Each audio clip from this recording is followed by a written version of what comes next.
Hello and welcome to the channel High Class Cthulhu. They know you needed help, so they sent me.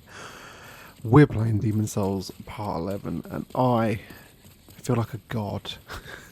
I feel powerful. I feel like we're going to kill almost every boss in this game in this episode, which is what we're going to do.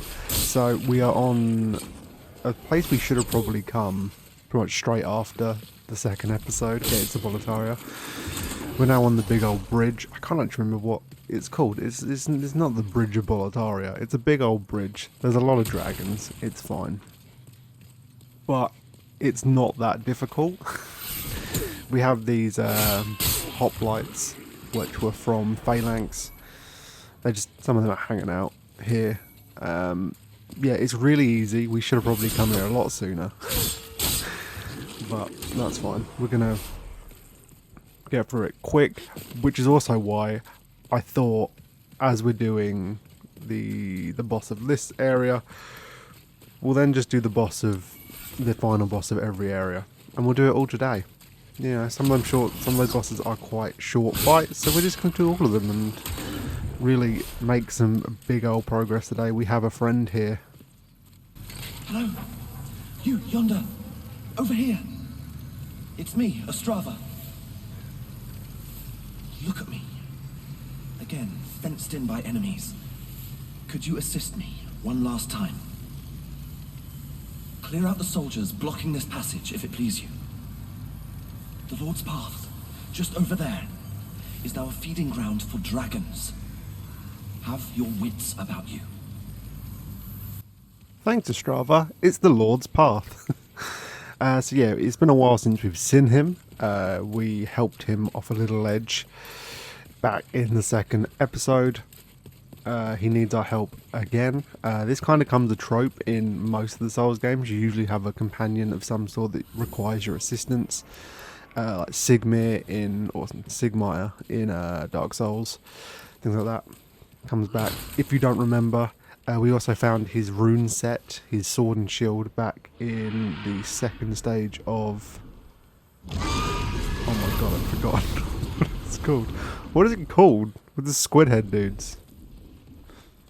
My brain is actually fogging as we speak.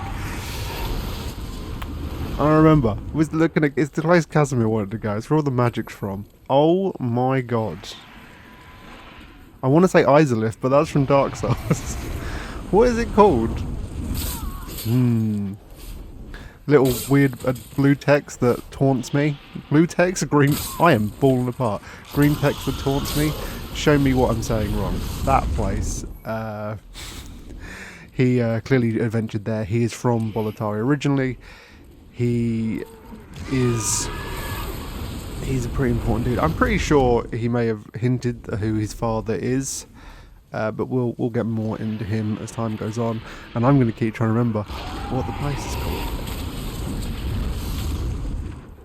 Anyway, there's dragons. There's dragons here. You can stand here or through the gate below and just fire and try and kill them. You will be here a long ass time, and there's not much point in doing it. These dragons do show up again in the last stage of this area, and them not being there does make it slightly easier. But they're never that big of a hindrance that you need to spend time doing this. I'm just showing off how long it takes. You get one shot and it's a lot. We're not going to do it. If you look down below, I do like quite the rest of whatever Boletaria was down there. But there's an actual town. It's not all just the castle and like the upper city. There is like a little land down below, which is nice. I am generally racking my brain on what the place... I'm going to Google it. Where's my phone? I'm so annoyed. Anyway, that was really loud. Back down this way is the way to Astraea and the few enemies that's blocking him. And it's kind of pathetic how few enemies are actually blocking him. Demon Souls. Levels. Right. Latria. Oh my god. I've already probably been corrected by them in the edit, but Latria. That's where Ostrava had been. He went to Latria. Mother trucker. We got the gash ring resistance. I think it stops bleed attacks. But here we have Ostrava and a blue-eyed knight curious. Thank you. That's twice now. Time to forge ahead. This is a token of my gratitude. Please accept it.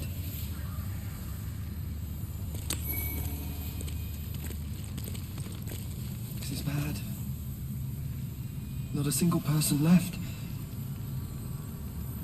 Why on earth? How did this happen, noble father? So there he's mentioned his noble father. We also look at the blue knight Curious. Curious and plays an image of the sun as proof of their commission from the king. Use staff Stonefang's hardened iron. A god I cannot read. I also, yeah, Dengal's using the official set just to be a bit more evil. He mentioned his noble father. I'm going to spoil it a little. His dad is King Alant. Ostrava is the Prince of Boletaria. I don't know if I already spoiled this at some point. But yeah, he's the prince. He went away. He's come back to try and find out what the hell happened. And yeah, his dad may have been the big old problem. There's a guy hiding there. And he really screwed me. Oh god.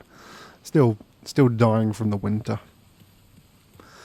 Still dying. Anyway, we could look out again over the land below. Like Casimir's doing. It's cool, I like it. I feel like it'd be cool to explore more of Boletaria, but we don't get to. Don't ask. There's not a Demon Souls 2. There's just Dark Souls. Sony didn't want to pay for another one. And we got dogs. Again, as I always say, my least liked enemy in any Souls game. They're always really annoying. But he's gone. Up this way, it does let you pass under the bridge. If you go for the door to the right here, you've skipped a big chunk of the bridge, so less dragon troubles. But also behind it is another friend. Ah, we meet again. Fancy that. Hope you find something that suits you. It is the end of Great Bad Hell. Yeah, he's got nothing actually new to say. I think he sells a couple of new things. Again, every area has a merchant that follows you through it. He will show up again in the last stage of Boletaria. But, you know, it's nice to see him. Obviously, Dengal has murdered him, so he wouldn't be able to meet him. But he doesn't sell massive. Like, he's not like the filthy man who sells like crafting materials and things, who are really useful. Killing the dragon will let you go across the bridge and maybe collect some of the items on it, but as far as I remember, there's nothing major on there that would be worth spending the amount of time it takes to kill the dragon. Because it does take a while. Oh, don't forget the items, Casimir. You're not ever going to need them bolts, ever, but don't miss them. So this last little bit around the corner, through that fog, once we've got rid of these guys, is essentially end game. It's the final part of this path, and it's the toughest bit. Like the timing to get through versus like when the dragon breathes its fire is really tight, and there's a big old group of enemies that are block you from running too far. So it's the only really challenging part of this whole section. I think I may have even messed that up. That then there. Are we gonna make it? Is it all over for us? Oh, we survived with tiny amounts of health left, and then peppered. Just run! Get off the bridge. There's some blue knights, but as long as you're at this point now, you haven't got to worry about the dragon. And also, again, we're really overpowered at this point. No one's really a threat for us. Am I going to risk and go for that item? No, I'm not. We got another blue-eyed knight. Am I going to parry him? Are we going to get a final parry on him? No, we're not. We're just going to backstab. Or we're not even going to do that. There's no point. We're too strong. He can't stand up to us. So through there is the final boss. Down that door there is, we get a key for it much later, and there is an NPC down there. I won't spoil which one. And up here there's a crystal lizard and a couple of guys. Nothing major. There's nothing super special hidden up here. Maybe there's a stone of ephemeral eye. Maybe. Maybe not. Who knows? I don't. I ain't got a clue. Oh yeah, see? I'm correct. Which we are gonna need some. Cause next episode... Next episode, we are gonna do... World Tendency on every level. Which will take up a lot of time. We'll do World Tendency and actually explore the swamp properly. So, if you are interested in how World Tendency works, come back. I was looking on the Reddit for Demon Souls, and there is still like daily questions about World Tendency. So, next episode is for you if you have them questions.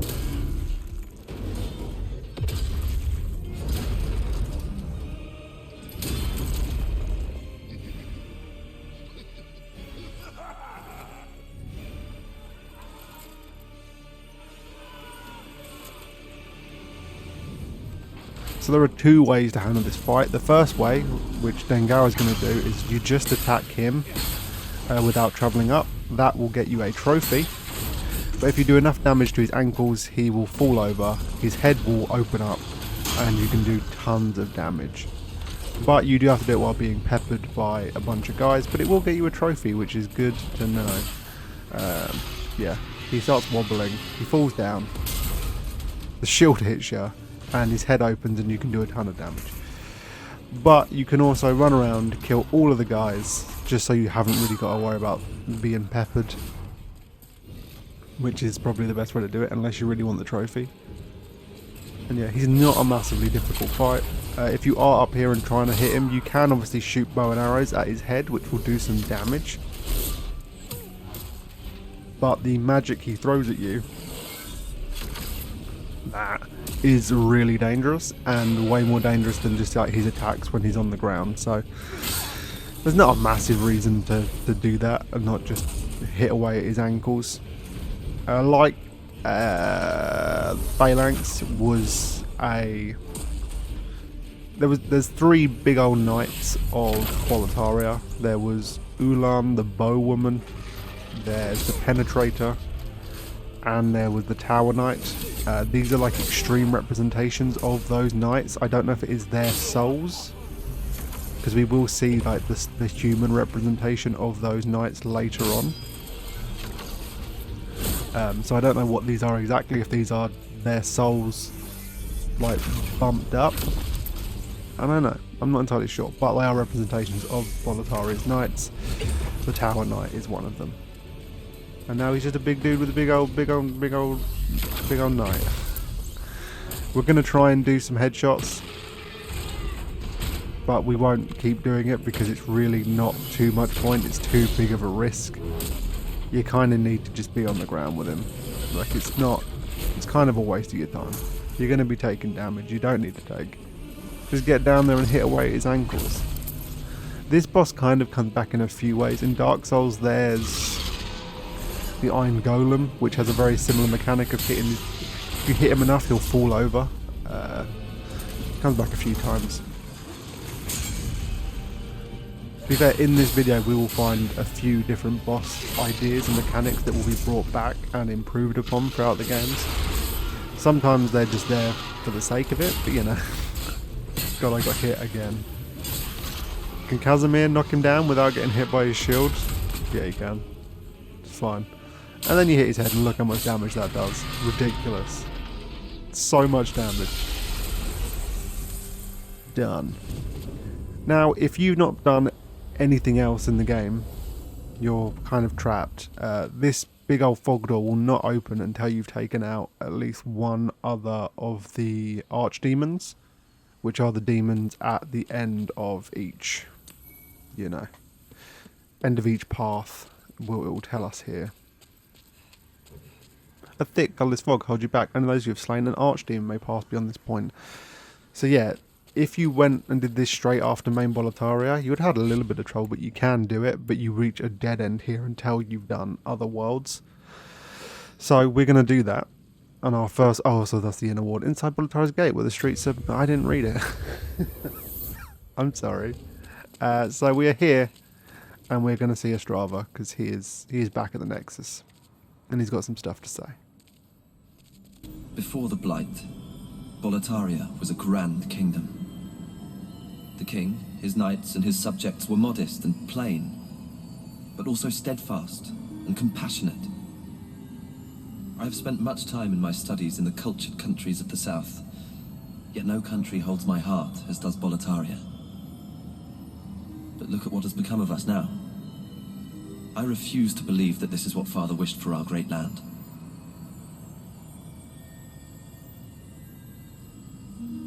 Here in Boletaria, we speak of the legend of the two swords and the solitary hero. The two swords are Demonbrand and Soulbrand. One sword banishes that which befouls man, and the other banishes man himself. The solitary hero is old King Doran. King Doran is the Everlasting One, founder of Boletaria and protector of the two swords. Of course, only according to legend.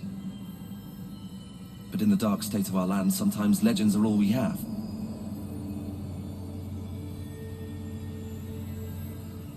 King Alant led Boletaria with a round table of the bravest knights.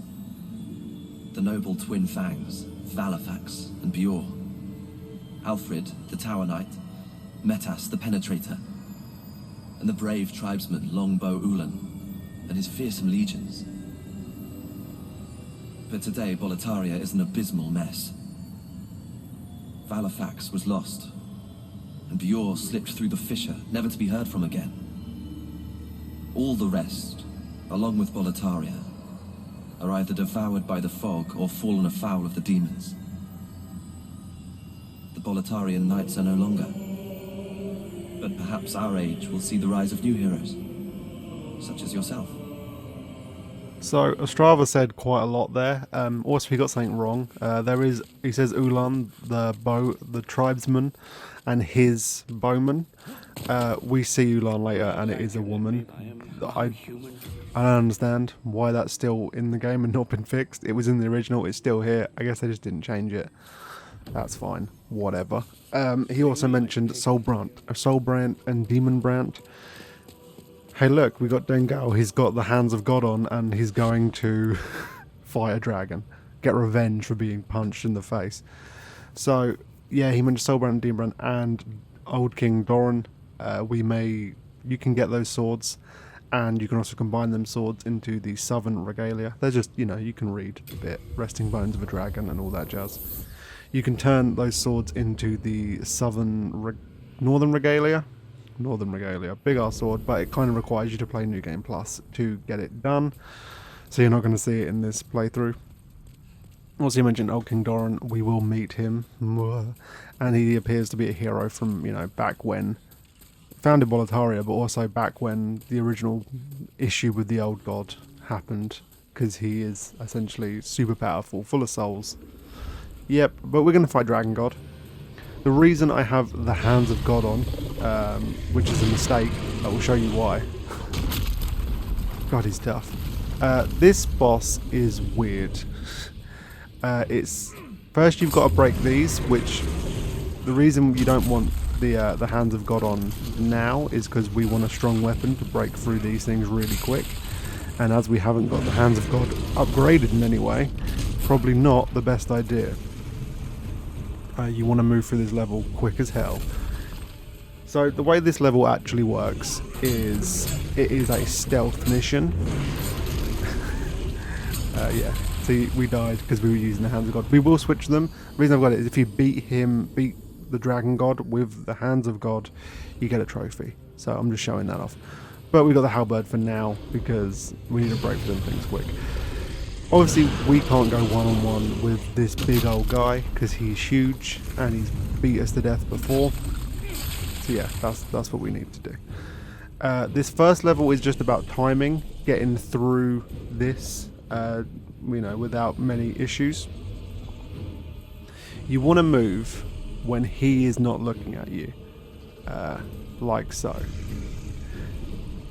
pretty much. If he spots you, he will attack. But he will move his head backwards and forwards, and you just need to run when his head isn't on the side you are. It's pretty simple, but it's weird. It doesn't work 100%, like sometimes it feels like he sees you when he shouldn't. But once you make it to one side, there is a big old, like, I don't know, what's the term for it? Like a ballista. You hit the button, and it shoots him. It does a chunk of damage. You shoot him with 2 of these, and then he's just free for all. He's laying there, and you can beat him to death. It's pretty simple fight. It's just a little confusing the first time because you don't expect like a stealth boss fight. It's really odd. So again, hide behind these pillars. Whenever he isn't looking at you, you just run across. The big issue is obviously destroying these like pillars that are falling in the way. But again, just do it when he's not looking at you, and you won't have too much of a problem. It's weird. It's a weird boss fight. I did this with Dangao because I feel like he deserved revenge from being punched to death at the beginning of the game. I feel like he would hold a grudge, you know? I feel like he would still be thinking about that right now. And he's looking at him like, I'm going to punch you to death. I've got these 2 big old fists, and I'm going to punch you to death. Vengeance. Again, it's a slow fight. It's most of the end bosses here are gimmick fights. I'm trying to think. Yeah, they're all gimmick fights, which is strange. Like, it's weird, like the hardest boss in the game is gone. Like, Flame Lurker's already beaten, and now all the rest, and like Man-Eater and all them, they're like straight up kind of normal boss fights. But from now on, all of them are gimmicks, which is I actually do kind of enjoy, to be fair. Like, I like the challenge of some of these games, but I do like when they try something weird. It doesn't always work. Like, I think Dragon God is a pretty dull fight when it comes down to it. Like, that's all you've got to do. There's very little challenge to it. But some of the other ones coming up in this video I think are actually quite interesting and pretty cool, so we will see them. Jesus. And we just needed to fire the other ballista.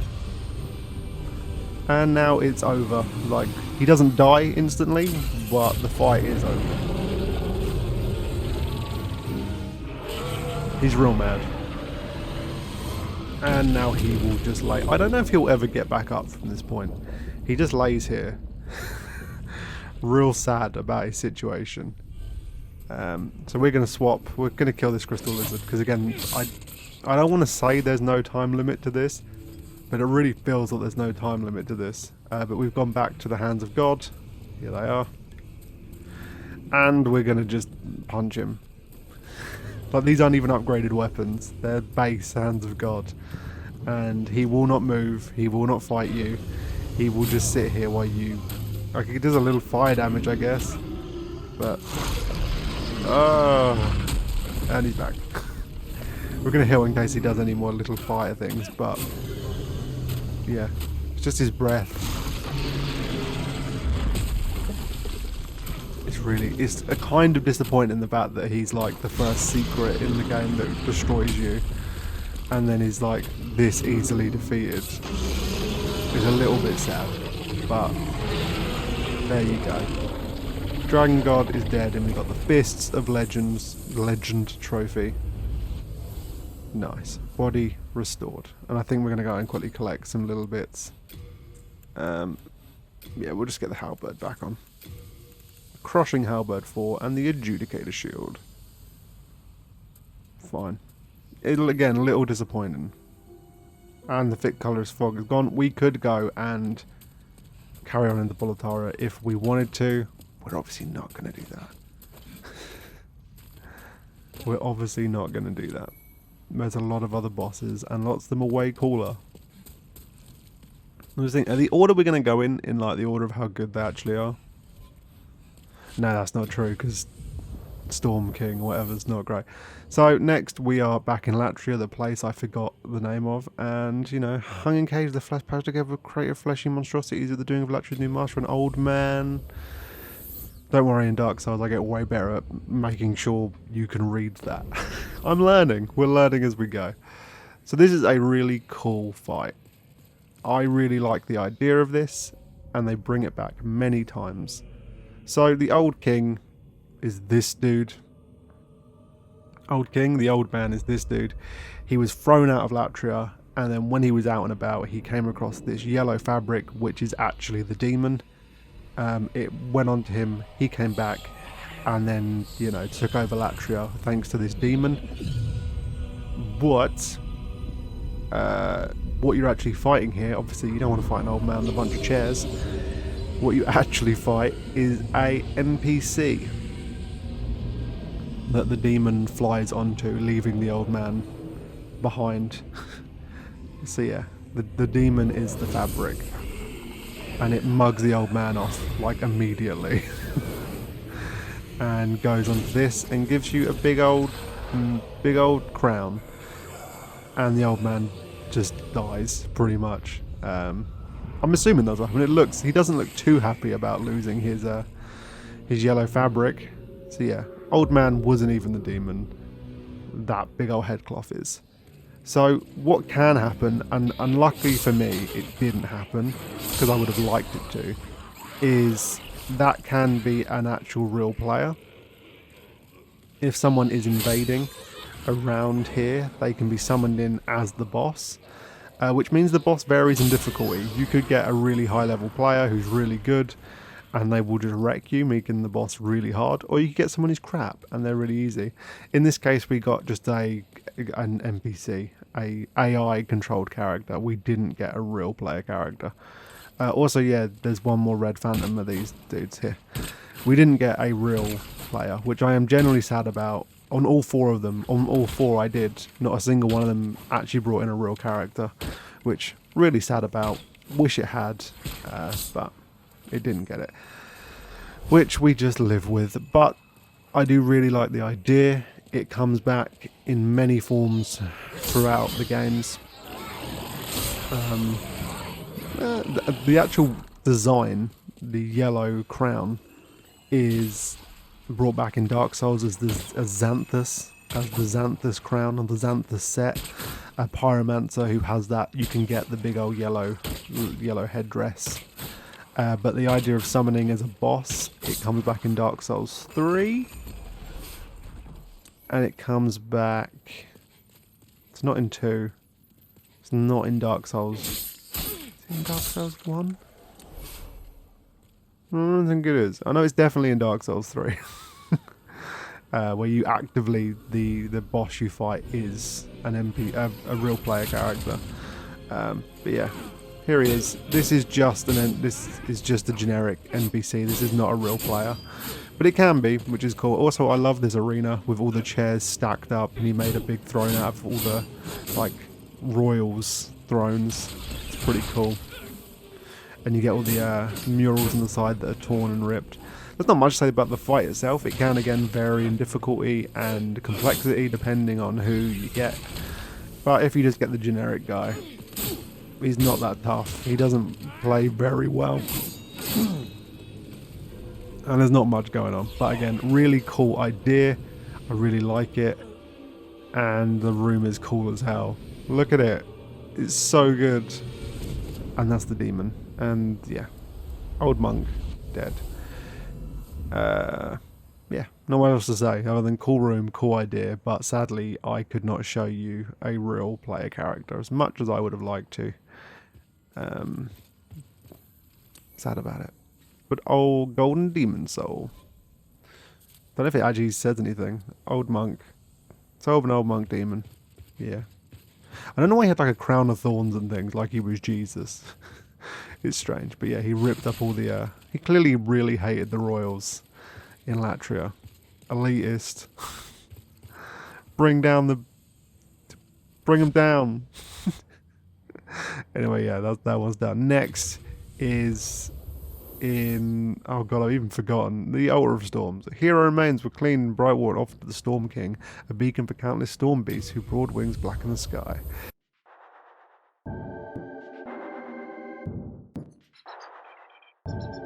This episode is sponsored by the Religious Order of Them. Don't look to sign up, you're already a part of it. In association with high-class god killers, do you have a maiden that needs removing? Do you have a giant sky stingray that needs a swiping? Do you have a dragon that needs a punching? Or a old man that needs a slaying? You know who to call. Me.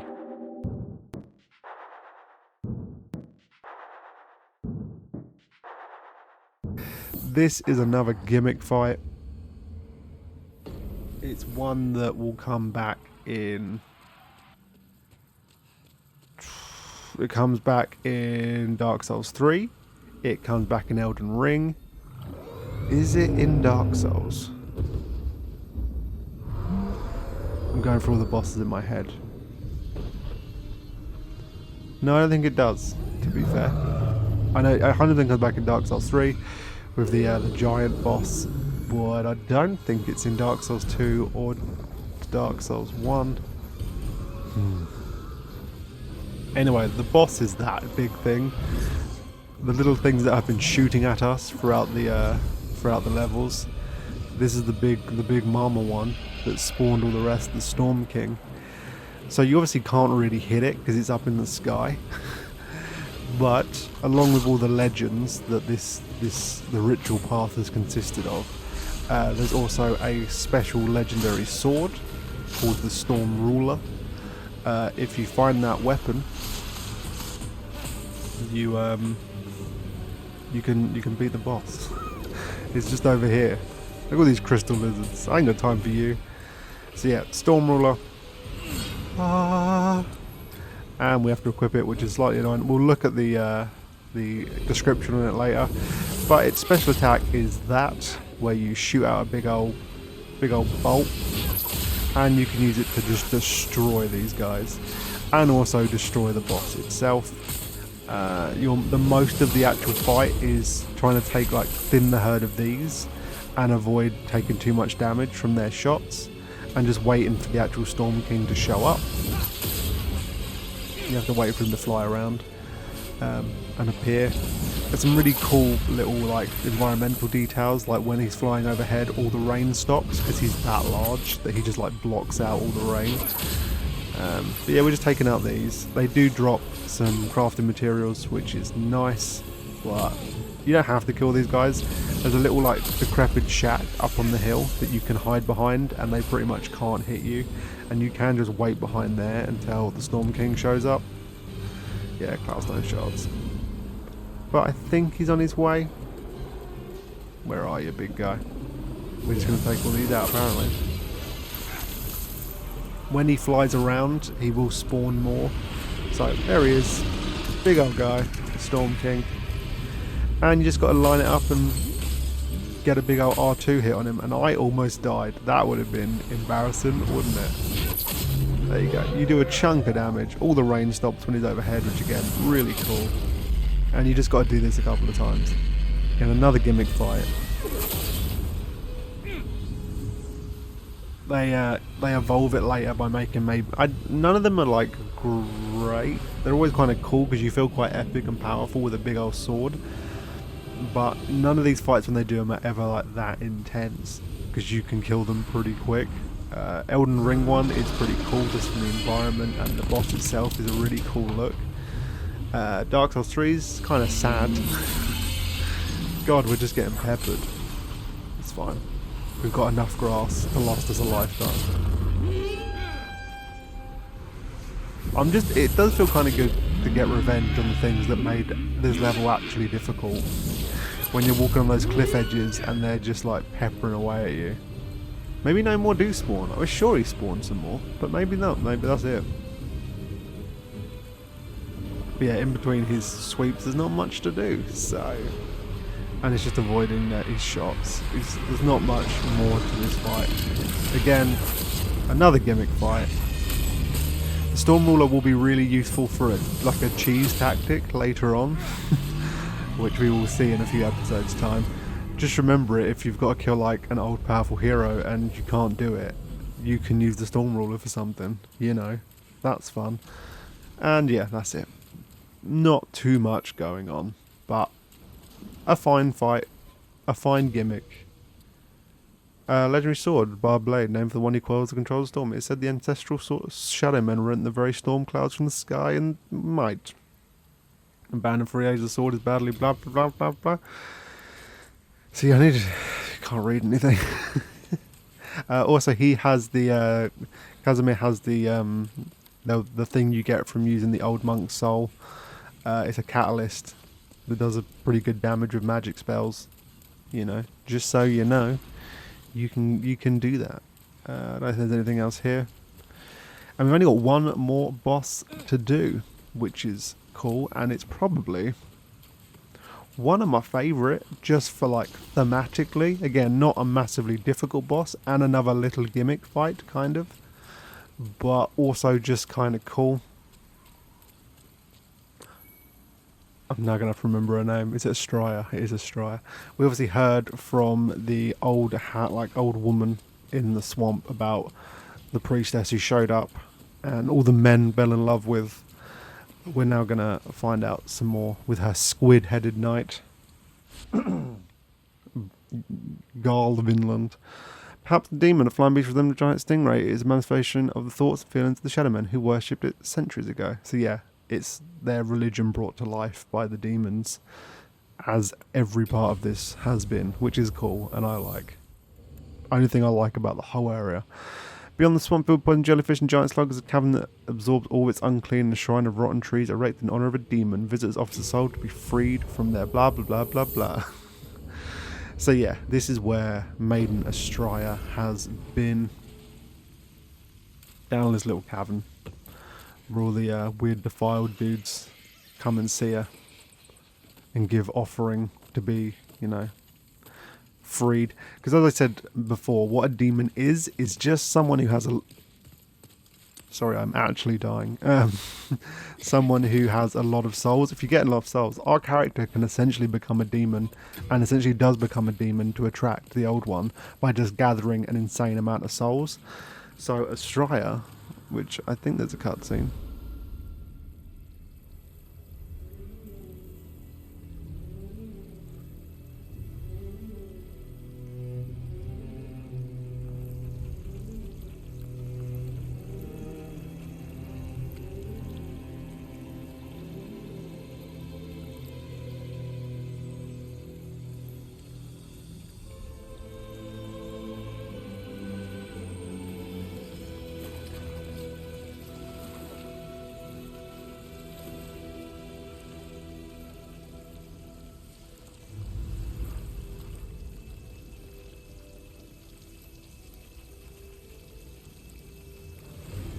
Go forth, Galvin.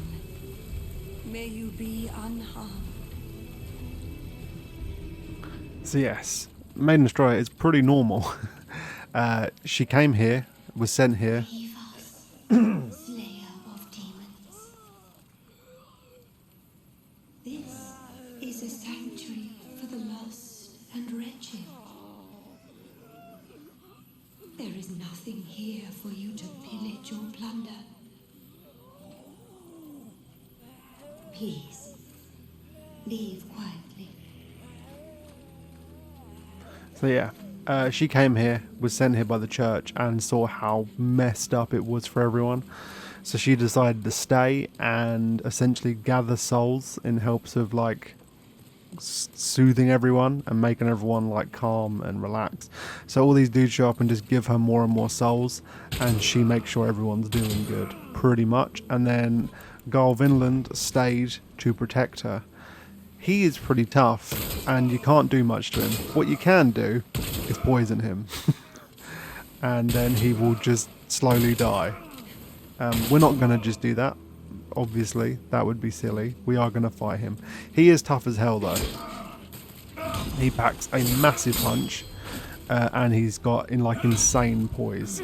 So you've pretty much got to get him after he does a swing. Otherwise, he's just blocking all your attacks. But he does do a ton of damage. He's not that bad. If you can walk to the right and try and hop around, he will walk and try and follow you around. So it is quite hard to walk around him. I failed you.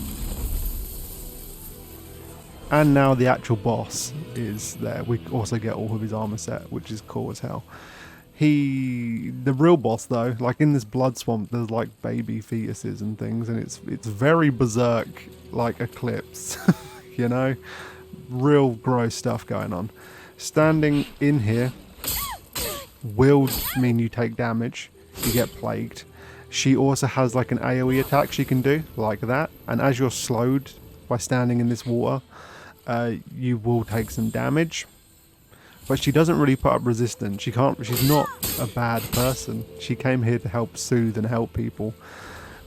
Which is what I kind of really like, the idea that a demon is just saying people, like anyone can be a demon, even like a good person, genuinely doing the right thing. Like Maiden Astraea. You have abandoned us. Is that not punishment enough?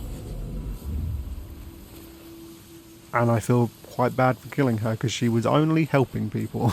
She did nothing wrong. There is some things here we can get. We will probably do that once we've got that ring that will allow us to walk through these swampy areas. Because there's a lot of plague and there's a lot of weird baby fetuses. It's weird. And that is pretty much it for all of the bosses. That's great. We've done them all. We've done all of the bosses of each area. Is there anything else we can do now? I'm not sure. Are we going to level up? We're going to level up. That's fun. Here's how everyone's doing. Have a look. Enjoy. We'll quickly obviously level everyone up. Does that say anything? Soul of Maiden Astraea, become a demon. Okay. Didn't even read it. That's fine. So we got enough for another level up.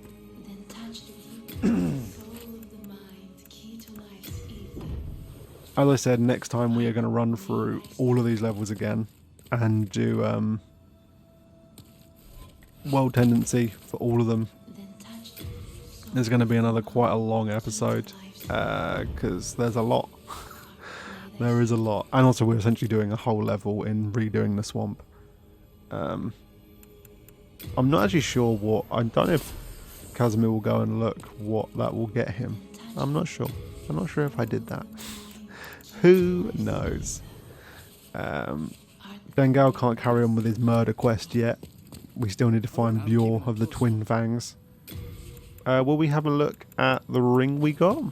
Or the armor set we got? Who knows? Who knows? We might. We'll have a look. We got the Storm Ruler.